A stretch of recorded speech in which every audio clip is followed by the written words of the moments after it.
Hi, everyone. Welcome back to the Theater Podcast. I'm Alan Seals, and this is a very special episode, which will be the first of 3 episodes released from my live sessions at BroadwayCon 2022.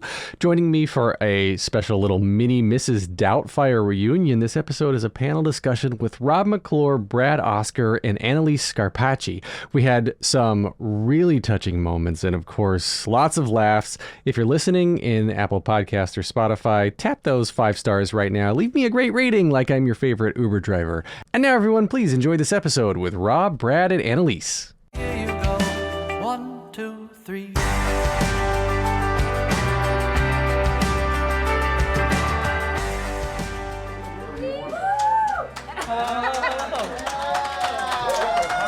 Oh my word. Yeah. This is such an awkward bunch of chairs here. All right, so not people, just chairs. No, it's fine. So our panelists, I'll introduce Analise first. She made her Broadway debut at the age of 13 with A Christmas Story before jumping into Matilda the Musical, and now she had the pleasure of playing the oldest daughter, Lydia Hillard. Analise Scarpaci. And next, 2-time Tony Award nominee with previous credits that include The Producers, Something Rotten, Damn Yankees, Addams Family, and Spamalot, playing Frank Hillard, the brother we all wish we had, Brad Oscar. Yeah! And that's it. There's nobody else here.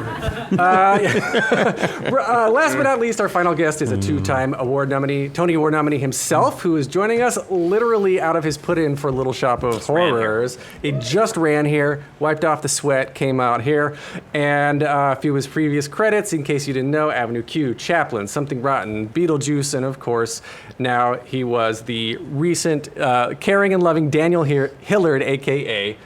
Geneva Euphigenia Doubtfire, Rob McClure. So this show, I love the show. I love Mrs. Doubtfire, and the 3 of you together have been 3 of my favorite characters in general, and 3 favorite actors.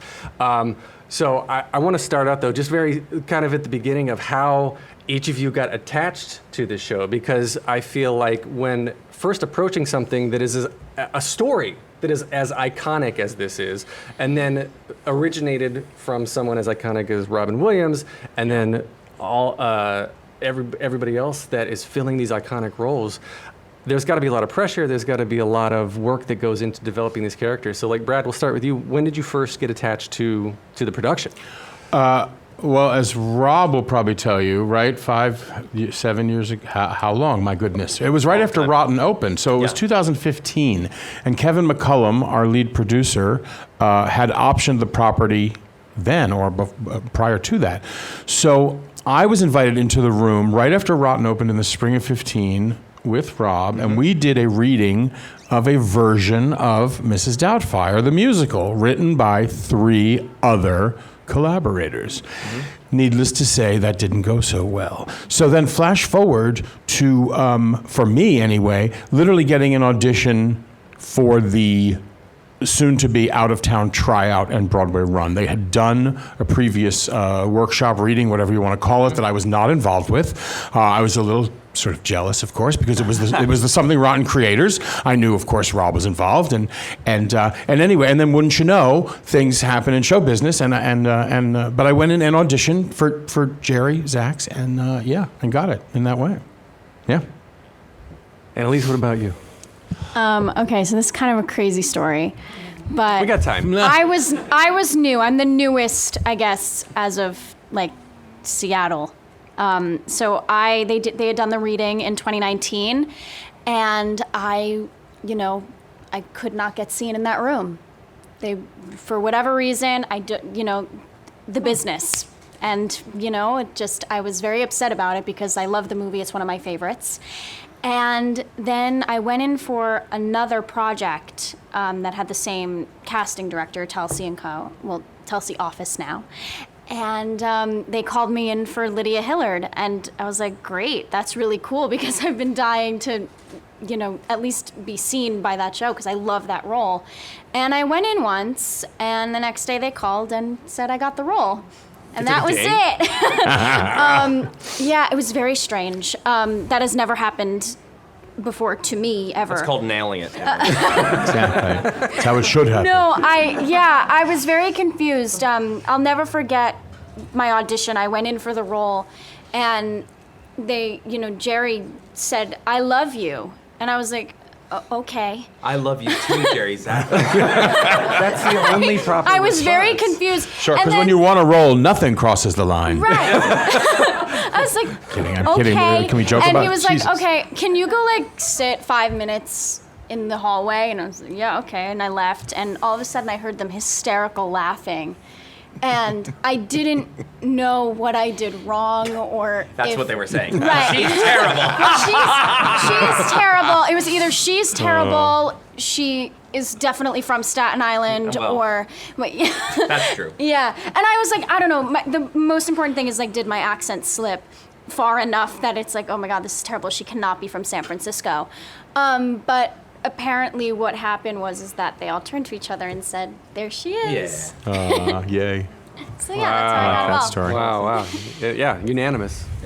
Kevin McCullum and I had worked together on Avenue Q for years, and then Something Rotten for years, and I caught wind of the fact that he had optioned the property for a musical, and I told him at the time when I heard, I basically just sort of threw out into the universe, hey, if you ever need to hear pages out loud, I'll be a reader. Truly, I was like, I'll if you want to just put the pages on a table and hear it out loud, I would love to.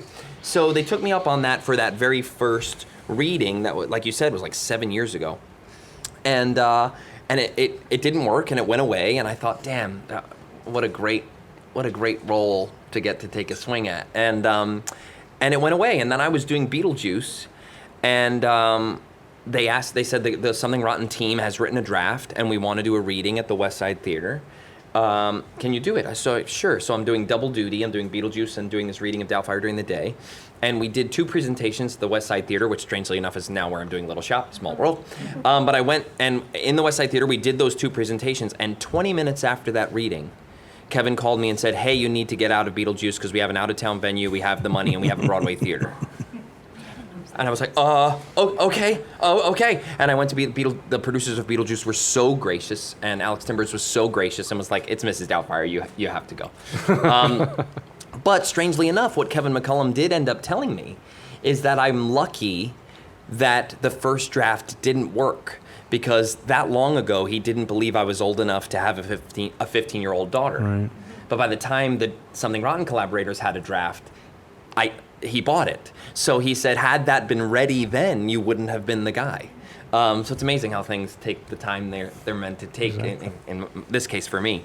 But it was a role that I was always sort of passionate about. And yes, of course it's intimidating, as you were saying.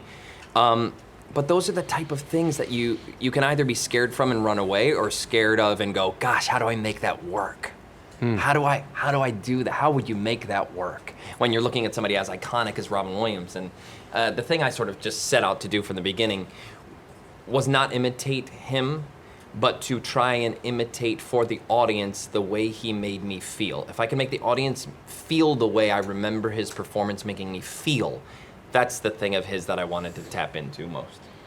That's a really sweet way of thinking about it, because you're not trying to be somebody else. You're never going to be somebody else, and then you're not being your authentic self. Of course. And not I think the greatest anyway. adaptations of either material or performances are those. I mean, I was so in love with the stage adaptation of Once, because it was nothing like the movie, but made me feel the exact same way the film did in 2 completely different mediums. And that's when I think it works best. So, Brad, looking at the role that Harvey Fierstein originated as well.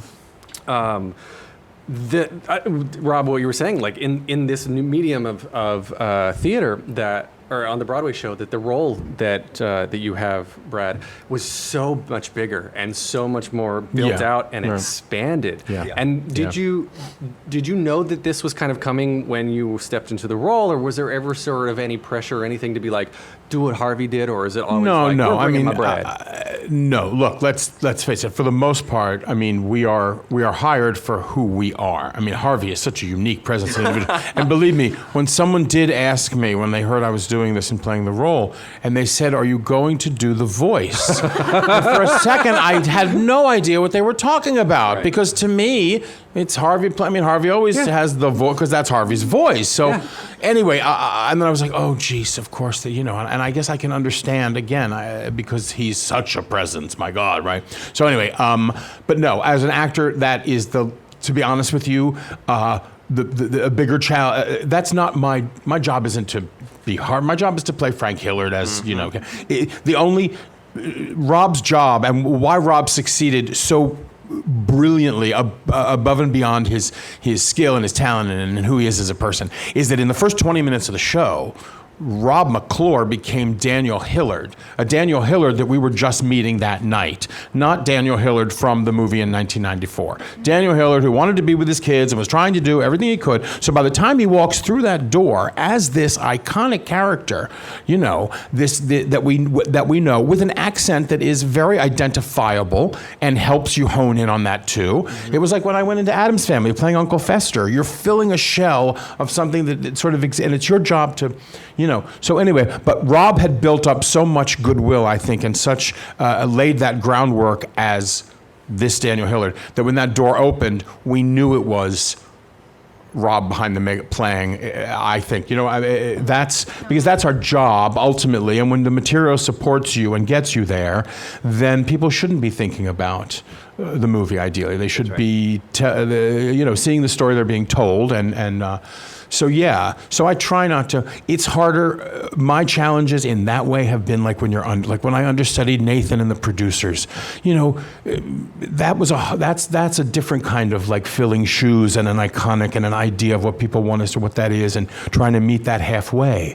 Is a very tricky sort of thing. But yeah, ultimately our responsibility as actors is to go out, tell the story, play the role, and try to get all those other demons, because they are demons, and those are the things that will bring you down. Yeah. Is what is this one thinking? What do they think? Do they think I'm good? Do they miss Harvey? That's everybody's own worst enemy in general. Like you have the devil on your shoulder that's telling you you're not good enough, and imposter syndrome in general, and then the other side that's like, wait a second, or if you're embracing this, wait a second, I'm here, I deserve to be here along with everybody else. Yep. And so I think it speaks to everybody here, right? When you're creating an original version of something everybody already knows, you've got to just be like, well, screw it. We're going to be ourselves, and like we were just saying, the best authentic version of who we are, so that everybody else immediately, Brad, exactly what you just said, that as soon as we see Daniel Hillard come on stage, or Rob come on stage, we're like, that's the Daniel Hillard, and that's who's sticking with us the rest of the time. Yeah. It's brilliant. I always say that anytime I'm doing anything that's an adaptation, you have to go back to the ink. You have to go past the previous adaptation, back to the ink. What is the ink, and how do I put that through the lens that is me? Now, it happens that this movie was hugely influential for me, and Robin Williams as an artist and a comedian shaped who and what I am as someone who admired him. So when I'm putting this material through my lens, part of him is part of who I am because of the influences he had on me. So I would be lying if I didn't say that some of that probably channeled through me, but not in an effort of imitation, but because it was so profoundly influential on the type of comedian that I am. That's exactly what I'm saying. I learned to play Max Bialystock because I saw Nathan doing it 8 times a week, and I saw how it should be done. And so I knew that was the outline I needed to fill, and my responsibility was to bring myself to the party and not worry about people saying, oh, he was imitating Nathan, or oh, he was imitating Robin Williams. We can't, know. Yeah. So yeah. Annalise, you're supposed to play 15. Your character's 15. Yes. And I clearly am not. You're not. That's not true. It's not clear. It's not that clear. You play well along with Avery Sell and Jake Ryan Flynn, who actually are kids, but you're in your early 20s. I don't want you to give away the exact number, but. You did post you just graduated from college, so we'll leave it there. Yay, congratulations.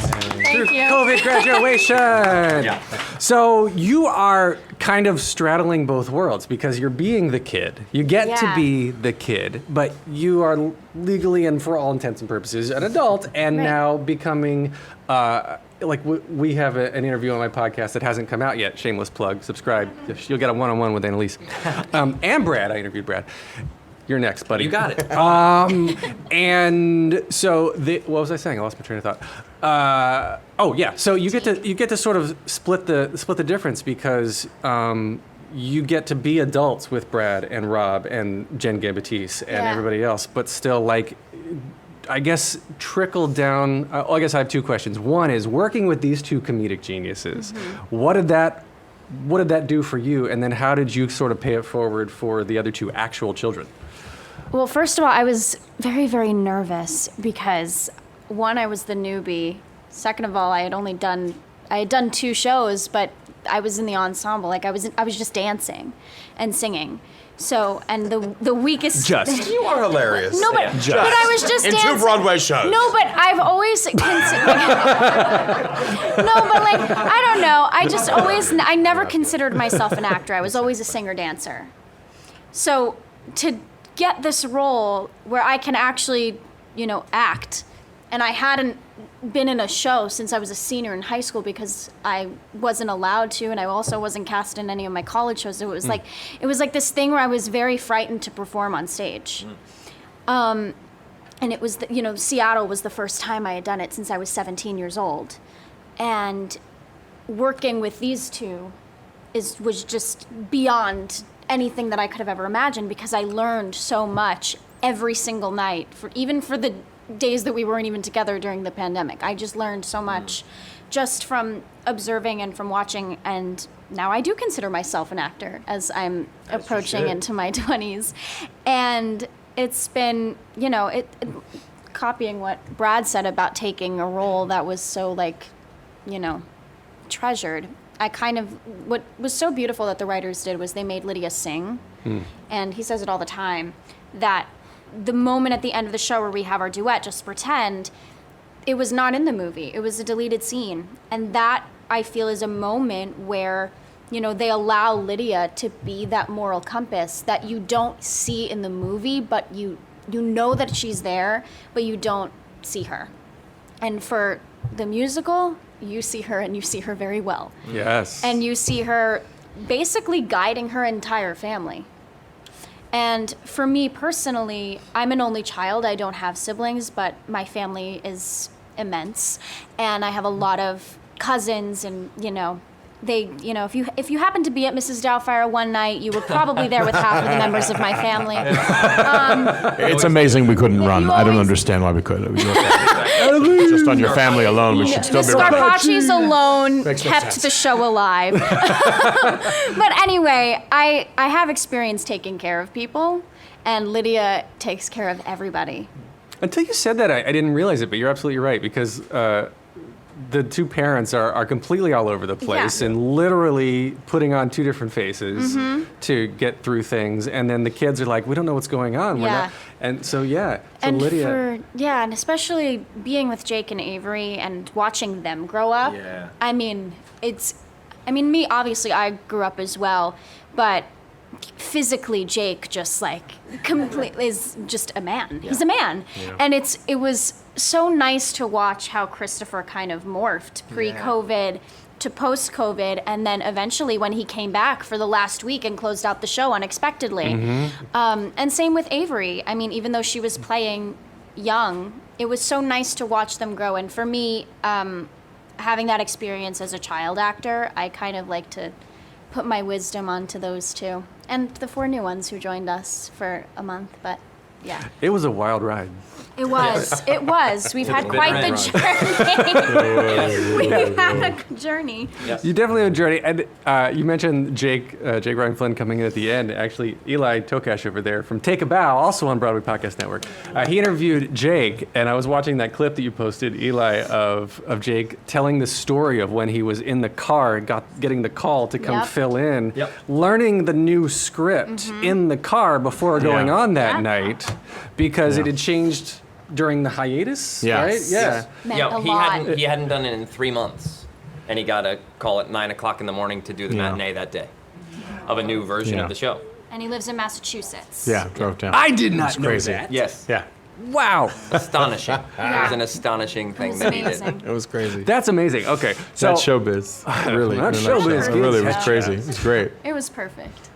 then he came and he got to close the show with was you, great, which is yeah. wonderful. COVID showbiz, anyway. Cool. Yeah, Yeah. exactly. Is, how much of the Doubtfire cast compared to the other cast that all 3 of you have been in, are you taking with you on a personal level? Because I've always equated for the last several years now with experiencing COVID and everything we've gone through as a form of trauma. And for everybody whose livelihood depends on this business that we didn't know would ever, like when it would exist again or how it would exist again. And we still don't know how it's going to exist tomorrow. And so for all of you, you were saying like you had Zoom calls when the show shut down. And like, how did you all sit together? We went through everything a family could ever go through in those 3 years. We literally lost cast members. We lost Doreen Montalvo-Mann during the pandemic. She passed away. We had members of our cast adopt children. Babies were born.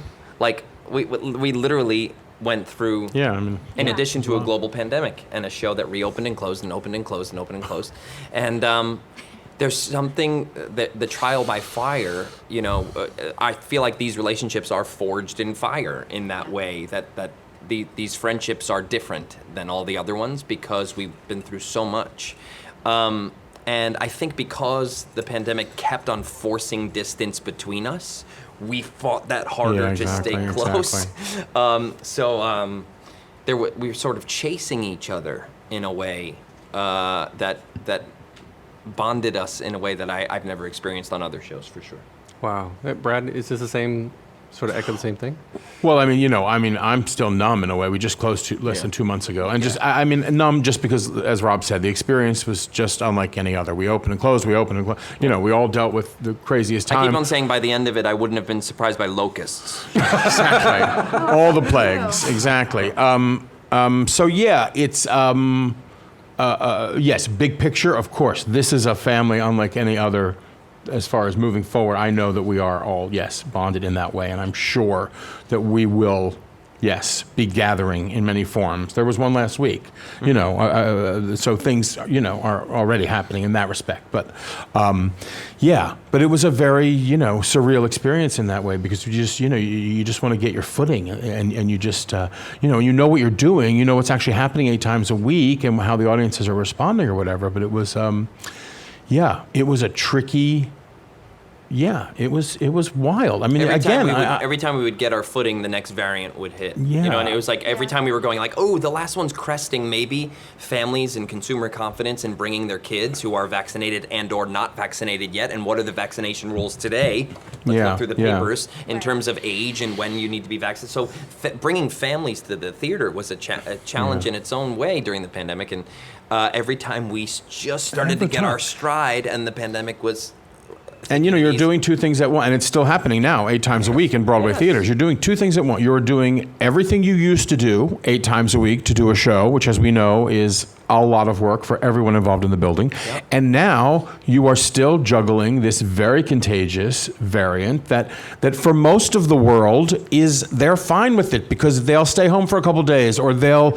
Not whatever it is, we are still actively testing. Our union says you still have to be out for 10 days if you test positive. And that's, we have things we need to deal with moving forward. But all I'm saying is that it's like, it's a stress. It's you're testing several times a week at least, if not every day. I know certain companies are testing every day, just trying to keep everybody on stage and the bodies on stage. So we also never performed in a window where we weren't doing all this to jump through hoops and trying to do the show with the same cast every night, which I remember that one night the stage manager got on the mic and said, tonight, for the first time, we have the entire original cast, if you will, performing because nobody was out, nobody was sick, nobody, it had been a long time. And it's still happening all over, again, this is something we have all to are sort of used deal to living with. like saints already, just to be able to sing and do the show that we need to do. But now I can't remember. I literally can't remember the last time I ate inside a restaurant with a mask off. I can't remember, just because if you test positive, you're out. Gone. And so, and if you have a gig, or especially if you have like you're going to do a gig for 2 weeks this summer, summer stock, or you're doing a reading, it doesn't matter what it is.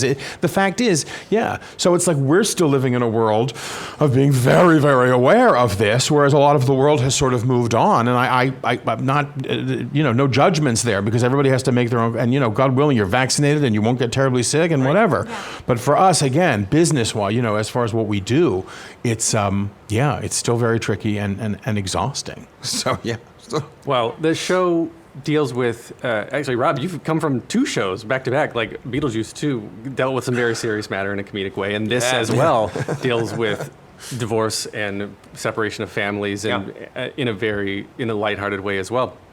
And I remember, I don't remember the exact details, so I need you to tell the story, Obvi, about there was a scene where you're reading a letter and there was an audience, there was an audience member that was going through, Katie, right? Yeah. At the end of the show, it's taken from the movie. Once Daniel Hillard has gotten his own TV show as Mrs. Doubtfire, he starts to read letters from viewers, kids going through things.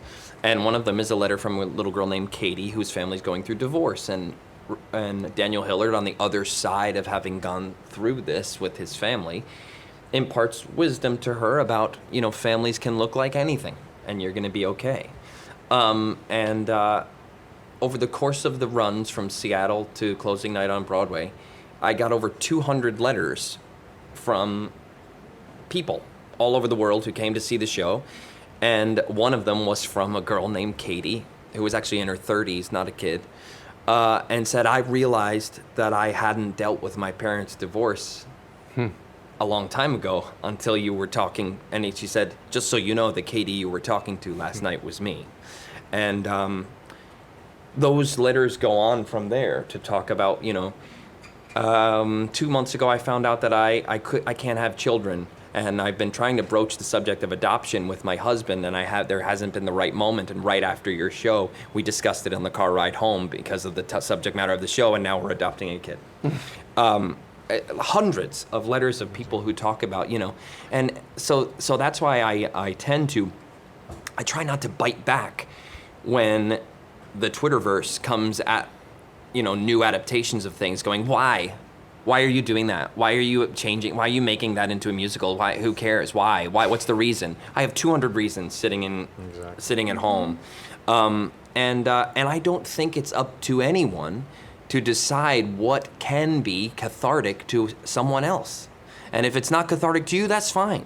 But I guarantee you that things are landing for people who are going through things you may not be going through. And our show, it was deeply moving to be a part of it and to feel firsthand how it was landing on people. And comedy is so good at that. Comedy is subversive. Exactly. And that's why a show like this, you come to laugh, and then through laughter we crack you open so that in the end we can deliver a message. And it's just a subversive tool in landing a message. And I think our show, and Beetlejuice does that well too. It's hard to do good comedy. Yes. It's very hard. That's why you need Jerry Zaks. Yes, you do. It is very hard. And, Brad and Rob, like you two have made some credit after credit, made careers now out of doing comedy. Is I guess, is there catharsis in this for each of you for each different role? Like even something is kind of, I will say, Spam-A-Lot, right? You take something like Spam-A-Lot, which is just... No, that's where I draw the line. You think I'm joking. Gosh, is it cathartic in... Like, what is it about doing comedy that makes you feel whole at the end of the day? Well, I mean, cathartic in a way that it's... live theater is an exchange of energy, first of all, with the audience. Any live theater, dance, music, as we know. So... the difference between doing Death of a Salesman for 3 hours and having that exchange of energy, and then doing Noises Off for 3 hours and having that exchange of energy are two very different things as an actor, as a performer, as an audience member, right? So there's no question that loving musical comedy and having had opportunities to be on stage and perform material that you do not have to work to make work. The material supports you and it works, and you have to go from there. We've all done plenty of stuff where you have to work to make it come to life and make it sound right, and you feel that, and most times the audience feels it too. So so to have the joy of great material to sink your teeth into, then there's nothing better than the sound of an audience laughing and roaring and participating in, that wave of just that continues, Something Rotten was, and I think because Something Rotten was so unexpected, people didn't know what it was going to be. They had no expectations. Who would name a show Something Rotten to begin with? So the delight in audiences sort of discovering that, and then again being like really smart and tight and sharp. And God, that show was whipped into shape by those creators and Casey Nicholaw in New York, in previews, basically. We did not go out of town. So anyway, when you get to do material like that, there's nothing greater, because it's such a joy. I mean, you really, it fills your soul. It's sharing this extraordinary emotion and high with 1,500 people, God willing. Rob, do you have anything, I guess, specifically about sort of the Robin Williams? You said he influenced so much of who you are, or who you were at the time, right? And you hear this a lot, where some of the happiest people on the outside are some of the not happiest people on the inside. Case in point, Robin Williams. Yeah. I think that goes. I don't think that is a general rule in terms of comedians. I don't know. Everyone's going through their own stuff, but the thing that Robin Williams had that it so inspired me was the unfiltered impulses, right? There was nothing. He was a live wire, right? If he had an instinct, he was going to do it. Just yesterday, I was watching bloopers of him on Sesame Street with Elmo, and he had to do 600 takes because he could not keep himself clean for Sesame Street. He kept on doing jokes and going, well, we're going to have to do that again, but he didn't. He did not have the filter with which to go, don't say that. He could only do it after the fact, right? So in honoring him, I felt a responsibility to take out my filter, but not to do what he did, but just to let my live wire take the cap off my live wire and let it spark, because that's the thing that he did so beautifully, is that he just let the neurons and the let all of that fire on all cylinders in a way that was pure. And I feel like that's some of the best comedy. And he also, Robin Williams, if you look at his career, it was all subversive comedies, right? I think about things like Patch Adams. My God, you watch it to laugh, and by the end you are a puddle. Mrs. Doubtfire, you watch it to laugh, and by the end you're a puddle. I mean, he was a master at that. Aladdin, for God's sake. By the end, him going like, I'm free. I'm free. You did not know at the beginning of that movie that when Aladdin lets him free, you're gonna well up. And that was a credit to him. And I think the way in is how seriously he took those comedies, right? I worked with a great director, this guy named Aaron Posner, who uses a term that I love and I cherish, particularly in comedy. And he calls it actually, right? Abbott and Costello were masters at actually, right? Who's on First is a masterpiece, just because Lou Costello actually wants to understand. And the more he's actually frustrated at not understanding, the harder we laugh, right? So Daniel Hillard, what would it take to actually put on a fake face in front of my family? And the more you believe that I've gotten to a place of actually, the harder you laugh at the absurdity, right? If I am responding, they say the acting, right? Reacting truthfully to imaginary circumstances. But when the circumstances are so ridiculous, the responsibility to behave truthfully under those ridiculous circumstances becomes even more important. Because if we don't buy the people inside the insane pinball machine, then the pinball machine doesn't seem so crazy or so believable, or you can't enjoy it as much as what if somebody was actually thrown into Honeymoon in Vegas. Yeah. What would I do if I was in a plane and a bunch of Elvis impersonators told me the only way out of this plane is to jump? What would I actually do? And that's where the comedy comes from. The actually. Yeah. Wow. Yeah, I never thought about it like that. I like the quote too, reacting truthfully to imaginary circumstances. Yeah. Let me get that tattooed on my arm or something. And trust me, nobody was more alive in that room than Rob McClure. I would venture to say 20% of the text is yours. Let's say it. No. The genius of Rob McClure. All I have to say, when I sit there and I'm like, I'm not funny. I'm not funny. I'm not talented, and I'm not funny. No, because you watch Rob McClure in action in rehearsal. I'm not kidding. Whatever. Let me blow smoke for a second. With Jerry Zaks at the helm, again, a director who's a master of comedy and comedic impulse. So Jerry was so delighted. Hi, Emma. Jerry was so delighted by Rob constantly being so alive in the moment and coming up with, it was Rob. I talk about it because you talk about Robin Williams being that way, and yes, we all saw Robin in action. We know how crazy and frenetic he was, and to a point where sometimes you'd be like, geez Louise, just let me take a breath, okay? But the idea that you can free associate, the idea that you have life experience that you can pull from all of this other stuff, whatever it is, and be that present and available is extraordinary, and it's why I love being in a room. It's why I want to be challenged. I want to work with someone like that because it challenges the hell out of the rest of the actors in a great way. Because you know that ball is going to be caught and thrown back. You know that you are playing tennis with one of the best, and it's and it's a joy to watch, and it's inspiring in that way, and it's how great material is created. Because nothing is more of a collaboration than a musical. I'm sorry, nothing is more of a collaboration. There were so many people involved. And people don't realize, especially because we do so many workshops and readings and shit, how much actors actually contribute. Because our names aren't in the we're not listed as writers or creators or inspirers. We're not. We're just we're in the show for as long as we're in the show, and then we leave. And so yes, it's really important for people to know in certain cases that my God, the creative brilliance that was. And if you saw the show, believe me, it was very apparent. I'm sure. Yes. So yeah. Very sweet. That's very sweet. Thanks. Nice to you. You were, Rob. Just telling the truth, baby. What's the literal process of this? You're like, all right, here's 3 lines that are on a page, and then you're like, I'm going to start with the first word of the first sentence, and then what happens next, I don't know until it's already out of my mouth. You can tell when something is meant to be a bit, and you can tell if the bit is playing or not. And if the bit's not playing, you have to change the bit until it plays.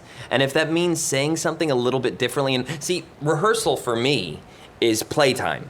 So rehearsal is not about repetition, right? It's not about doing something over and over again to get it right. Rehearsal is the chance where every time we hit a scene, I'm going to do it completely differently so that I can find somewhere along those 22 times we get to do that scene before an audience sees it, I found gold.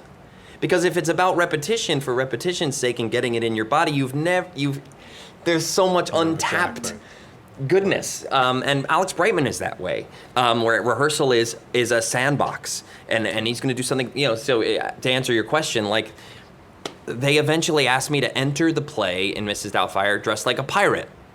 The family is setting up a family photo. And the thing that goes wrong is that Daniel wants the family to dress like pirates for the family photo, and his wife does not. She wants it to be a Sears family portrait, and Daniel does not. Well, in that first scene, there's a couple of written jokes, and the whole point is that he has fun with the kids, but he sabotages the family dynamic because he's a child. He's a man-child and not a good partner.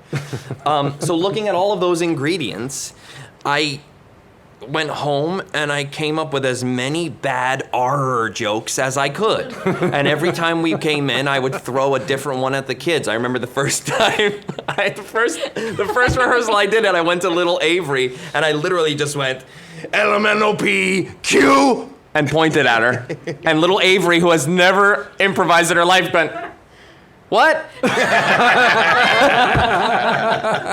And I was like, well, we'll get there. So by the end, they knew that whatever I threw to them, the response was going to be R. So I would never need them to go crazy off a ledge with me. No, whatever I came at them with, the answer was going to be R. And one time I went, near, far, wherever ye. R. And then I said, directed by Mr. James Cameron, who also made the film about the big blue people, Avatar. So there was 5 million of those variations. But that's those, to answer your question, you spot moments like that.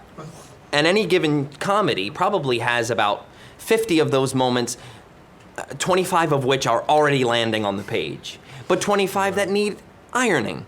So sometimes the writers are ironing out there, and sometimes they invite you to iron with them, but that's when that collaborative spirit takes over. I don't know how you can do something like this without the collaboration. That's it. Because No, I mean, you can. No, I mean, ideally you can. And of course, the final collaborator is the audience, so ultimately the audience is going to tell you what's working or not working and to an previews. extent. Sure, exactly. Yeah. So, Rob, the looping scene. Oh, yeah. I remember seeing the show. Everyone seen Rob? Oh my God. That is real. That is real, real. It is real. I remember I messaged you on Instagram. Do you remember this? Yes. After I saw the show? And by the way, I don't know if you know me, but I think he responds to everybody who messages him. So Don't tell them that, please. I'm sorry, I don't. I have a 3-year-old, so only so many. Never is. But no, I remember I was like, I had to message you and tell you how much I enjoyed that scene because I could tell it was real. You also told me you're one of the few people who are like, I know that was real. I was watching your fingers, and I know you were doing that. I know what that equipment is. I know how it works, and you were doing that. Yeah. So where did that? I just want to talk about the whole scene, and then we'll talk about the flamenco scene because holy crap, that was great.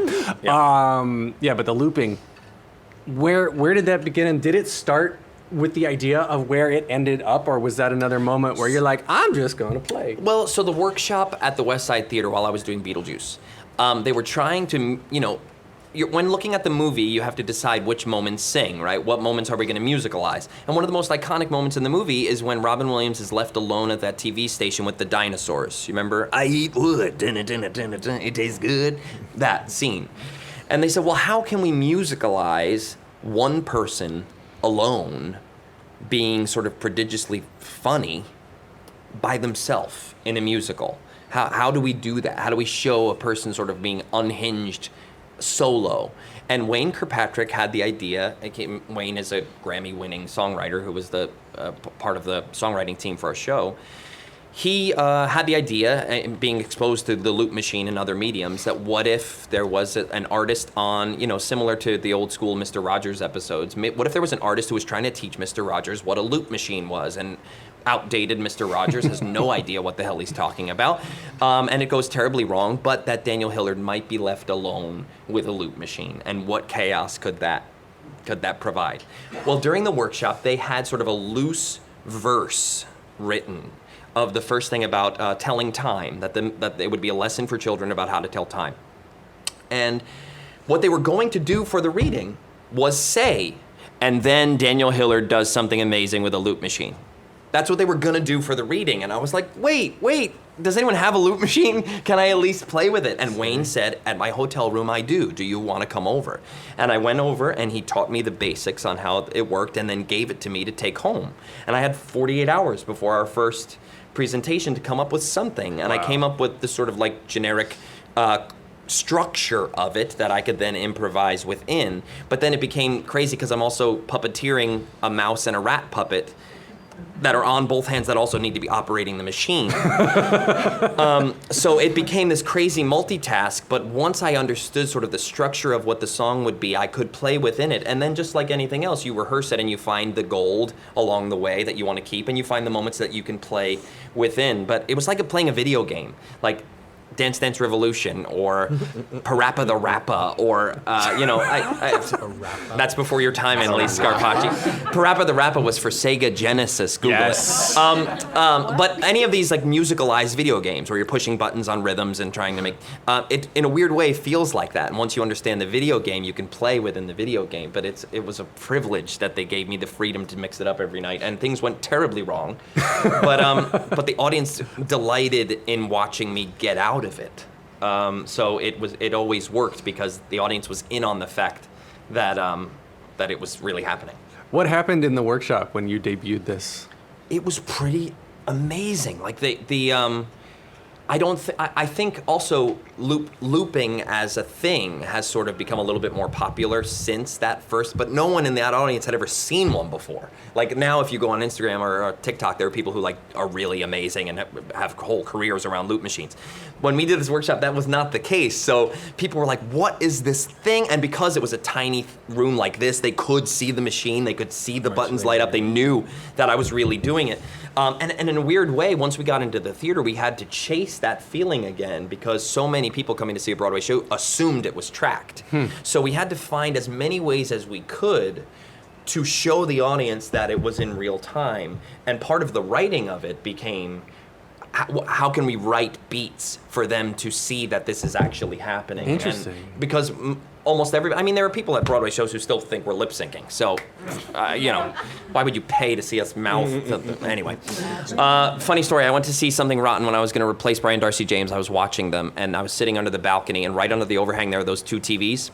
And the woman next to me during intermission turned to her friend and said, "What are those 2 TVs above our head?" And the other woman said, "It's a teleprompter. In the olden days, they had to memorize it all. Can you imagine?" For anyone listening, they are not teleprompters. They are conductor monitors. That would have been really helpful. Can you imagine? Can you imagine Oh the my olden God! days? Oh my Oh God! You had to do all by yourself. Yes, exactly. The flamenco scene was my other favorite scene, and near the end, it builds and builds as any good show should. And I want to get into the prosthesis in general because side question, was it like full on high end makeup, like plastered face, and then your understudies and everything? They had to get their own versions, or Yes. did you share? Okay. Yes, they did. Okay, so you didn't share faces. No. Okay, good. Good, you didn't share a face. Yeah. Hashtag. Not, especially during COVID. Yeah. No face or teeth sharing during COVID. So the process, and Brad, you were heavily involved with this. Yes. Because you're helping. Oh, yeah, well, helping him On-stage get in and out a dresser. couple times. Yes, Right, exactly. helping get in. On-stage dresser, yes. Yes, you became Yeah. an onstage dresser Yes, for that yes, amazing exactly. scene. Yeah. And the timing, you had to. How many times did you try to rush putting on and off the Doubtfire costume, and then you have to time that to beats, and then add choreography, and just the whole thing again. Knowing, Brad, what you said, the amount of collaboration that is needed to make that happen. Well, each blew me change away. was its own change for Rob because each change happened in a different place, in a different way. Had perhaps this one was 30 seconds and this one was 37 seconds. Oh, what a delight! And the order in which pieces were put on and taken off was always different depending on what then the onstage business was going to be. So, for example. There were some times where the bodysuit could be built into the clothes, so you can put that on all at once. But if I then have to go out in front of the audience and take off just the clothing and leave the bodysuit on, they can't be attached because for that scene you're going to have to see the bodysuit. So in that change, what used to be put on the bodysuit and the clothes is now put on the bodysuit, then the skirt, then the thing, then the face, then the this, then the earrings. But for the next change, it's just going to be bodysuit and clothes, then face. So every one of the 31 changes had a different structure to it.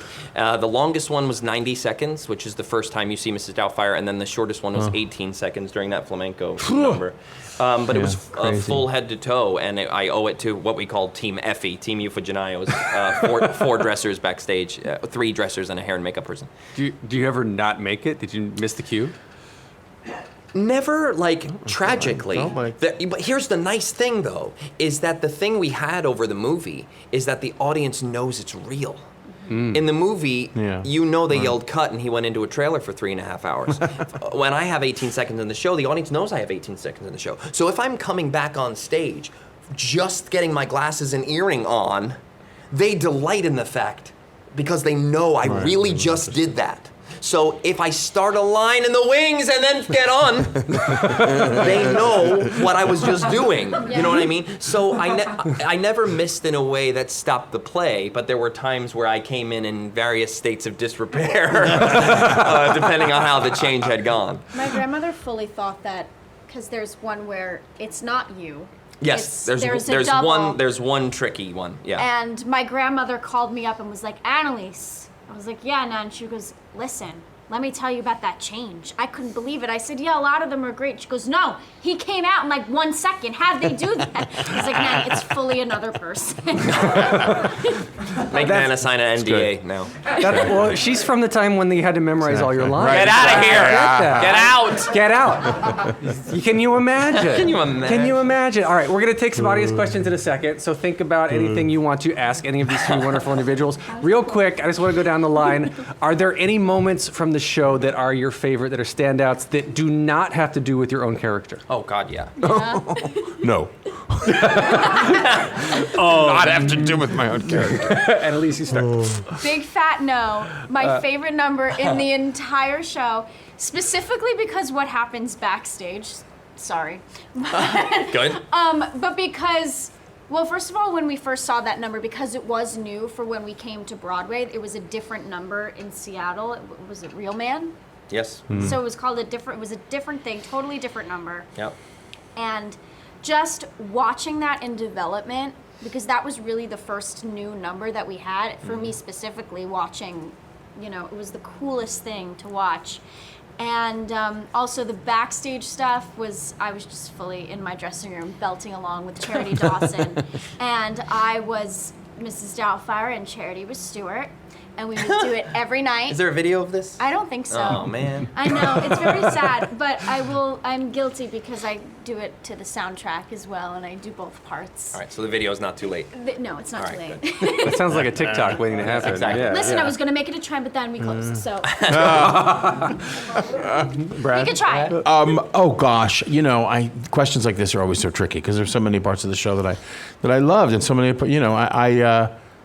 I think what we talked about earlier, the scene at the end of the play with the two of them and the song, is really, it's just so beautiful. It's, again, when things are so well constructed and when the story is told in such a lovely way, when the music and the lyric and the dialogue are all add up, everyone's on the same page, and that was always beautiful. Always, just always touch. Yeah, really.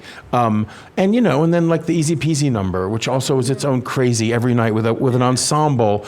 Again, we had it's not, you wouldn't think of the show as an ensemble show, but there were several, big numbers in the show. And this very talented and varied ensemble of people, worked their asses off, right? And changing clothes and all that. And so Easy Peasy was a delight because again, you got to see everybody shine. It was a big old musical comedy number, watching, So yes, that I loved as well. Yeah. I think mine. I was never off stage, but the one that I think of is during the song "You've Been Playing with Fire." I get knocked down center stage on zero, but I get to face up stage, on my back, watching the rest of the company with Charity down front, wailing. And I always used to say, I wish I could wear recording glasses so that you all could see my point of view of that number, because it was I wanted to put a GoPro on my forehead because I was this is the best seat for anything I've ever seen, because Charity is just wailing 3 feet from my face. And the lighting cue in that moment in particular was gorgeous, and all of my dear friends dressed like Mrs. Doubtfire. It's just the mental snapshot I have of that I'll keep for a long time. Oh, that's fun. All right, any questions out here? Yes. So all three of you have been in shows before and will be in more shows to come. Bless you. And I imagine with sort of each show you pick up things along the way that you learn and take with you and stick with you. So what is something from Doubtfire that you think will stick with you, or something that you learned while being in the show that will influence your work in the future? That's great. Well, no question as far as working with Jerry Zaks, it was my first time working with Jerry as a director, and as far as, Jerry directing comedy, I learned an enormous amount about the power of stillness in comedy. The way, especially stage comedy, because the way the audience's eye and ear needs to, again, the specifics. We had a scene in the show that from the beginning, was referred to as the Farce Scene, which was very stressful, because if you call a scene a farce scene, you're hoping it's, going to play in a certain way. But anyway, that is, as far as performance and as far as learning something as an actor, the simplicity of something like that at this point in the process is yes, something I will certainly take with me. Yeah, that stillness thing he's talking about, Jerry Zaks used to say, don't move. When a joke lands, don't move. And usually if you wait long enough, a second wave of laughter will come, because you have to give the audience the pleasure of wondering what the two of you might be thinking. Totally. It just happened. Yeah. Right? It's this amazing thing, and when Jerry gives you a note like that, he then backs it up and says, you know where I know that? Because I was playing Muddle on the Fiddler on the Roof tour with Zero Mostel, and Zero told me. Exactly. That's what we're dealing with when you talk to Jerry, Yeah. right? So the power of stillness, the other quote that Jerry gave me that I will keep for the rest of my life and any other show I do from here on out, is you must preserve the possibility of a happy ending. Your character at all times must be desperately attempting to preserve the possibility of a happy ending for themselves, because that's the way humans are.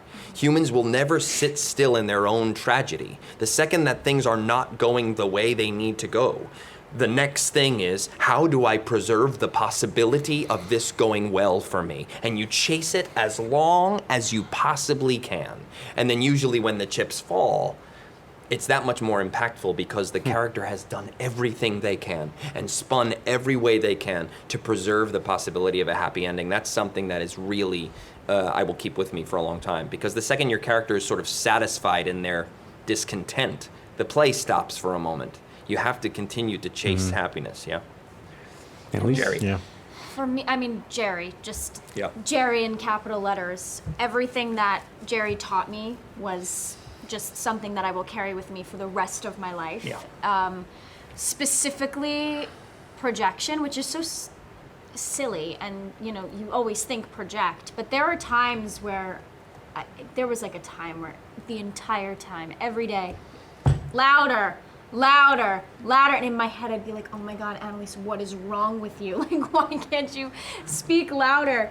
And then eventually I got the hang of it and the volume that he needed me to be at, and just volume specifically changes the way your character is, and I never had any idea, and that's what he was trying to really get at. Clarity. He just needs clarity, yeah. And, and going to the end of the line, which is, again, something so simple and so silly, but it's something that not a lot of people think of all the time at every second of the time when you're on stage. But also, on a technical thing, for me personally, in the show, this was the first time that I didn't have a guardian. I was doing everything by myself. Yeah. There was a time, I mean, it was cool. kind of helpful. Well, not that she did anything, but Felicia, who was the kid's guardian, I basically spent my entire show with those kids. So it was kind of like I did have a guardian in a way, which came in handy sometimes. One time I did miss a cue because I was thinking about the football game that was happening, but I was okay. I went right on stage. It was great. But yeah, learning how to navigate a show by yourself without somebody telling you to, about making your own track, was something that I never had That's to so do. fun. That's so fun. That's great. It's funny, too, because this is the first time you have had a guardian. That's right. Yeah. That's right. Yeah, I did. Rob has to have a guardian Right, now. Rob- Team Effie was He my does. guardian. Yes, right, exactly. Yeah. But to tag on to what Exactly. you were saying about Jerry with play to the end of the line, also he is hyper specific about punctuation, Yeah. which I love. Yeah. Like if your line is, I've never been there, so I wanted to check that restaurant out. And you say, I've never been there, so I wanted to check that restaurant out. He would say, is there a question mark at the end of I want to be there? I've never been there? No. Then it's, I've never been there, period. I've never been there is a question. Don't ask a question until you see a question mark. That's, if the writer intended the line to be said that way, there'd be a question mark at the end of it.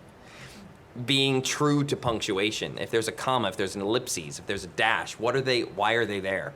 And not letting contemporary speech patterns muddy intended punctuation is it's a valuable thing. Something you said about letting the audience wonder what's going to happen next. And Yes. like when something lands, hold still. I think the best I ever saw that exemplified was Christian Borle in Yes. in Peter and the Starcatcher. Yes. When he slams his hand Yeah, exactly. on the trunk. When the trunk slams on his hand, and that's, like, he would great. milk. I saw that show 4 or 5, 6 times. I don't remember how many times, and he would milk it longer and longer and longer every single time. Yes. So if there's a I bootleg just of had that, to put in where I'm watching Christian Borle make a whole bunch of crazy things happen in Little Shop of Horrors, and it's a wild ride to be on with him because he is, again, it's another live wire. Yep. Yeah. yeah. All right, we got time for one more question over here. Yes. So you talked about stepping into characters like Bialystok and Doubtfire, but you've also played real people like Chaplin, and was it Yeah. weren't you just Fred Rogers on Yes. TV? So Yeah. is that more of a challenge or less of a challenge? Playing somebody that we all know well who's a real person. The weird thing about real people is that you have an accountability to their legacy. Like when I was doing Chaplin, Chaplin's family came to see it.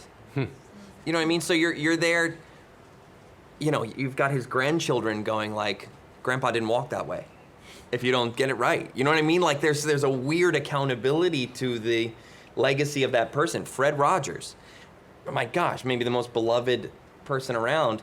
And luckily, in the case of Julia, I had Sarah Lancashire playing Julia Child, and if any of you have seen Julia on HBO Max, the performance that she is giving is so astonishing that any question for me as to like how far of an imitation of Fred Rogers should I do, she was the perfect barometer. Because I walked in and saw what she was doing in terms of Julia Child, and I went, oh, that much. I need to do that much of an imitation, which is not a full one, but one that feels so rooted and true. And honoring of that person. But that's the only big difference for me, is that you have an extra responsibility to the people who knew and loved them, who may or may not be in the audience at any given moment. So you feel that much more pressure to get it right. That's wonderful. That's absolutely wonderful. Brad and Annalise, you've already answered this question. I always usually end my podcast with 3 questions, one of which I'm going to bring out now. So I don't know if you remember what you've said, but you can say it again. And it'll give you a little chance to think about it. If you could only see one show for the rest of your life, but you can see it as many times as you want, what would you say? Right. Brad and I. Yeah, ready? 1, 2, 3. Sweeney Todd. Great. Easy. Yep. Annalise?